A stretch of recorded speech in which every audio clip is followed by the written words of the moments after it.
Welcome to our Ayurveda talk. We are going to talk tonight about a thing called your ACE score, ACE. This is actually a Western term, and I'm going to talk a little bit about it because Ayurveda has ways of helping people when they have an ACE score that is really affecting their life in a negative way.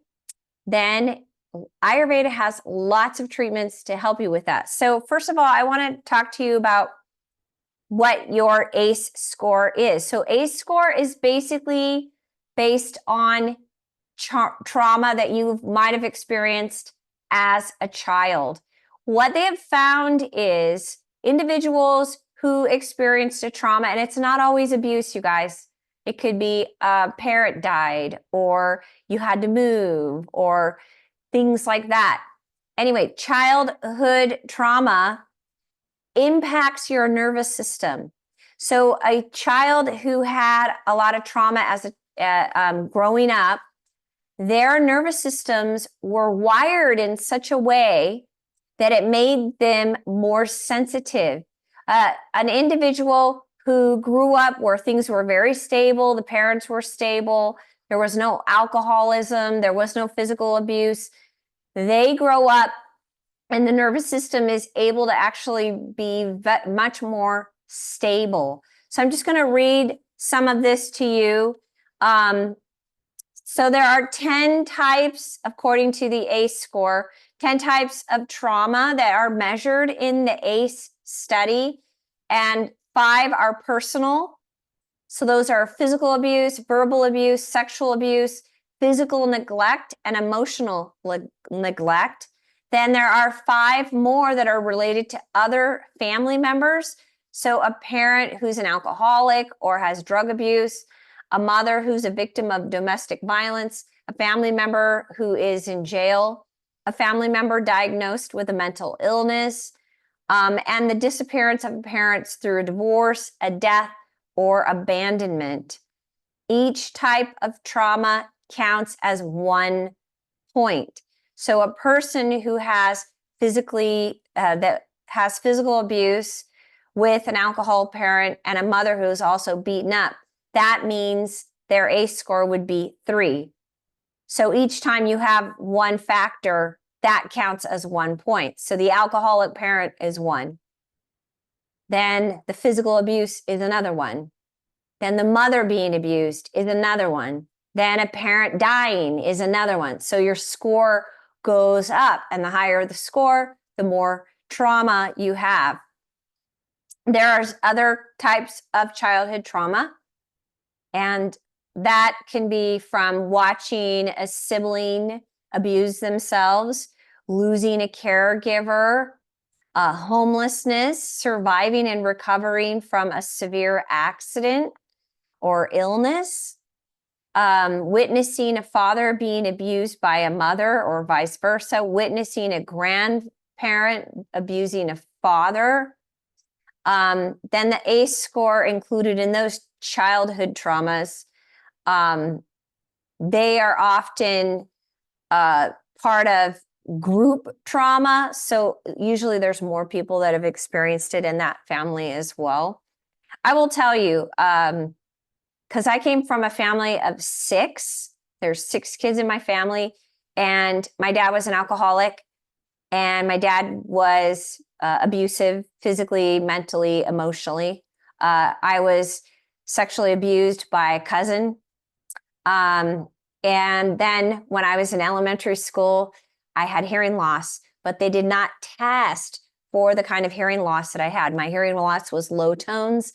And at that time, they only tested for mid to high range hearing loss. So they didn't detect it. So I wasn't hearing, but they thought I was retarded. So they put me in the mentally disabled classes, but I actually wasn't. And anyway, it really impacted my life and made it so that I had no confidence. It's super traumatizing. So anytime you have these kinds of things, it adds to the trauma, and it makes it so that your nervous system, my nervous system, is really wiry. And even though I know what my dosha is in Ayurveda, I'm a vata, pitta, pitta, vata. That means is as the seasons change, my vata can dominate, especially in the wintertime. And then in summer, when it's hot, my pitta will dominate, but it's even more fragile because I have all this trauma from my childhood. But I will tell you, I am the second child. I have an older sister. There's 4 girls and 2 boys. So where you land in your family can very much be a part of how the trauma kind of gets distributed. Because my oldest sister, she was the first.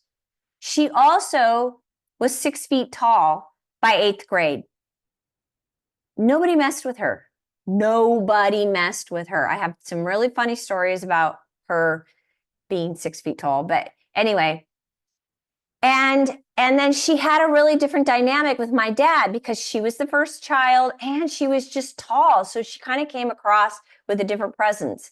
I was like minute and I kind of liked hiding in the background. And then I had another sister below me. And then I had a brother. And that brother, as soon as he was born, they had a big celebration. Yay, we have a boy, because it's all about boys. The boys were praised. And I'm not feeling sorry for myself. I don't really care. But that's just how it was. My dad was one of 7 boys. So boys were more important than girls. And then I had another brother, and then my youngest sister, she also was treated differently because she was the youngest and my parents knew they weren't having any more. So the boys got treated different, my youngest sister and my oldest sister. My one sister and I, who were in the middle, we got the brunt of everything. So here's what's interesting. I remember driving with my sisters to my uncle's funeral, and I'm listening to my older sister and my youngest sister were driving together talk about an event that happened when we were kids. This is an event that totally traumatized me. My oldest sister recalled the event and talked about it and laughed. My youngest sister talked about the event, described it totally different than my older sister, and also got a chuckle out of it. So how that event affected them was really different than how it affected me. So I'm just telling you, so where you are in your lineup at the family also really matters. Okay, now, here's where Ayurveda can really step in and help people. When you are dealing with that kind of trauma, where does it go? It's not just physical. In fact, I really love listening to the physics behind spirituality. If you guys have not listened to that total cutting edge physicist, his name is Nassim. I think the last name is pronounced, it's French, you guys. It's Mirnim, something like that. Fascinating. And what they have found is that in your atom, you have the proton. It's just space. It's just space. So really, we're made up of space. Really, we're made up of energy. That's how we're made up. Ayurveda already knew that. The wisdom of Ayurveda knows that already. That ancient wisdom knows it. Chinese medicine already knew that.